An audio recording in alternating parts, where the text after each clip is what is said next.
I'll be honest, Xiaomi hasn't really impressed me lately. So when people started calling the Xiaomi 15T almost perfect, I didn't buy it. Powerful chip, Leica cameras, flagship-level display, I've heard that story before. But then I actually used the phone, and that's when things got interesting. Because in some areas, the Xiaomi 15T punches way above its price, and in others, it makes some very strange decisions. So the real question isn't, is it good? The real question is, who is this phone actually for? Today, I'm breaking everything down. The pros, the cons, and a few surprises in between. And it's not competing alone. We're putting it head-to-head against two of the strongest rivals in its class, the Reno 14 and the Vivo V60. By the end of this video, you'll know exactly which one deserves your money, and which one you should probably skip. Let's get into it.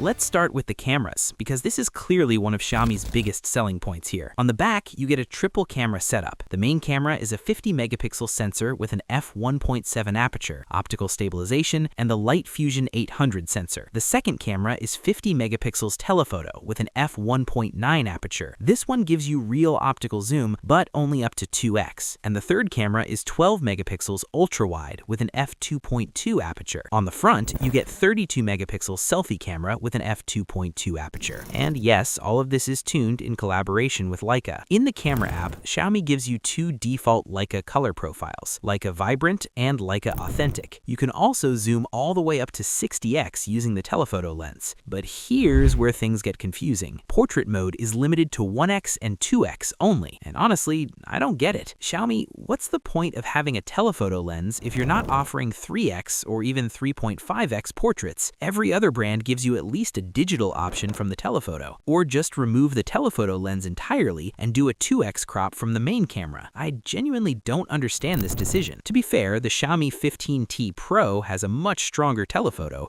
with 5x optical zoom, but the Pro isn't officially available, so for most people, that's irrelevant. Anyway, you also get two main color styles, Master and Leica, and honestly, I kept switching between them. I usually decide which one I like after taking the shot. For video, the phone records 4K at 60 frames per second using the main camera and the telephoto. The ultra-wide and the selfie camera are limited to 4K at 30 frames per second. Now, to properly judge these cameras, I compared them directly with the Reno 14 and the Vivo V60. And let's start with portraits. In portrait mode, the Xiaomi 15T holds its ground very well. Edge detection is excellent. Actually, the best among the three. It's also the fastest shooter here. What you see before pressing the shutter is almost exactly what you get after. There's very little heavy processing going on. It feels like a very honest camera. Portraits at 2x are still very strong. Detail is solid, and subject separation remains consistent. The image is slightly brighter than real life, but again, Xiaomi is clearly trying to capture the scene as it appears without aggressive processing. Where it falls behind is zoomed portrait photography. Vivo and Oppo are in a different league here, thanks to their 85mm or 3.5x portraits. In this 1x portrait, I liked Xiaomi and Vivo the most. Oppo didn't really impress me here. At 2x, Xiaomi and Vivo are still very close. Oppo comes in last. For zoomed portraits, I personally preferred Vivo over Oppo. This was a 2x portrait taken under extremely harsh sunlight, and honestly, my face looked blown out in real life, just like it does on the Xiaomi shot. Another zoomed portrait in case you're choosing between Reno and Vivo. Now let's switch to regular photos. This is a 2x shot. Xiaomi and Vivo are on top, with Oppo slightly behind. Here's a 3.5x zoom from all three. I'm not sure what Xiaomi did here. The subject looks overly red. Vivo handled the colors much better. Another attempt at 2x. I lowered the exposure slightly on the Xiaomi because the sensor tends to let in more light than it needs. I liked both Xiaomi and Vivo here. At 3.5x, the same story repeats. Xiaomi still leans a little red. Vivo looks well balanced. Reno lifts the shadows too much. This was a 1x studio portrait with strong lighting. Xiaomi looks overexposed here. My favorite shot was from the Reno. At 2x portrait, I still preferred the Reno. The others are good. I'm just giving you my personal opinion. For zoomed portraits, pick whichever you like more, Vivo or Reno. This was a very difficult shot with weak front lighting, a 2x portrait. From a distance, all three look good, with minor processing differences. But once you zoom in, Vivo clearly wins in detail. Another zoomed portrait, a random 2x portrait. I honestly don't know why Xiaomi struggled here. I took this shot multiple times using different modes, and this was the best result. This 2x portrait was taken in very low light. Xiaomi captured it insanely insanely fast, and it's surprisingly bright, even compared to phones that activated night mode. That sensor is genuinely impressive. Regular 1x photos, Xiaomi is outstanding. In my opinion, it competes directly with Vivo. Reno falls slightly behind, and you'll notice that pattern in most shots. The rear camera on the Xiaomi 15T is genuinely strong. Its main weakness is the limited telephoto lens. That limitation becomes obvious in zoom shots. To be fair, Xiaomi doesn't fake details or mess with colors. In fact, it has some of the cleanest zoom processing in its price range. The problem isn't the processing. The problem is the lens itself. It just can't zoom far enough or capture distant details like its competitors. So to sum it up, at 1x and 2x, the Xiaomi 15T is excellent, both for regular photos and portraits. Fast shutter speed, minimal processing, what you see is what you get. But compared to its rivals, the Xiaomi 15T falls behind in telephoto flexibility. No 3x or 3.5x portrait and limited long-range zoom. As for the selfie camera, it's very good. In bright lighting, it's not as wide as Vivo or Oppo, but it delivers solid results. The processing leans a bit towards an iPhone-style look, with slightly bronze skin tones. I personally don't have an issue with it. My only complaint is low-light selfies. If the light source is weak, the Xiaomi 15T doesn't try to beautify the image at all. What you see is what you get, even if it's dark. Now let's move on to video recording. Video recording on the Xiaomi 15T is actually solid. You get 4K at 60 frames per second on the main camera, and you also get 4K at 60 on the telephoto lens, even though it's only a 2x lens. The ultra-wide drops to 4K at 30 frames per second, which honestly isn't a deal breaker. What matters more is the main camera, and here the video quality looks clean. Processing feels balanced, colors look punchy without going crazy. Let's switch over to the telephoto lens and see if video quality actually holds up compared to 1x or if things start falling apart. Final judgment, of course, comes when we check everything on a bigger screen, details, colors, and dynamic range included. Now, if you've been following Xiaomi phone reviews lately, you already know my biggest complaint: selfie video. Xiaomi has been consistently weak here. On the 15T, you're limited to 4K at 30 frames per second, no 60, which is fine. What I care about more is whether the actual quality finally improved. And honestly, this one gives me some hope. Stabilization is there, dynamic range looks decent, and colors are generally fine. Once I step into the shade and away from direct sunlight, you can see the colors lose some punch, which still happens. So let's judge this properly at the end by looking at the final footage and asking the real question: is this finally competitive with other upper mid-range phones when it comes to selfie video, or is it still playing catch-up? The Xiaomi 15T is running what is easily the strongest chipset in its price range. You're getting the Dimensity 8400 Ultra built on a 4nm process paired with ultra-fast UFS 4.1 storage. The unit I'm using comes with 512GB of storage, 12GB of RAM, and it runs Android 15 with HyperOS version 2. Benchmark numbers are extremely high, no surprises there.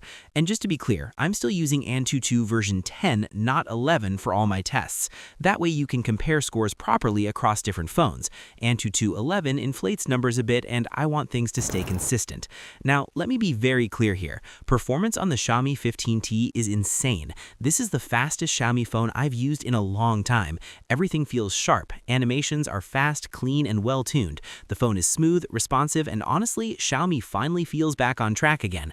As far as pure performance goes, I have zero complaints about the Xiaomi 15T. Xiaomi absolutely nailed this part.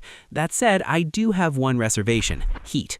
Right now, in raw performance, the 15T sits at the top of its category. It even outperforms the Reno 14, but it also runs a bit warmer than its competitors.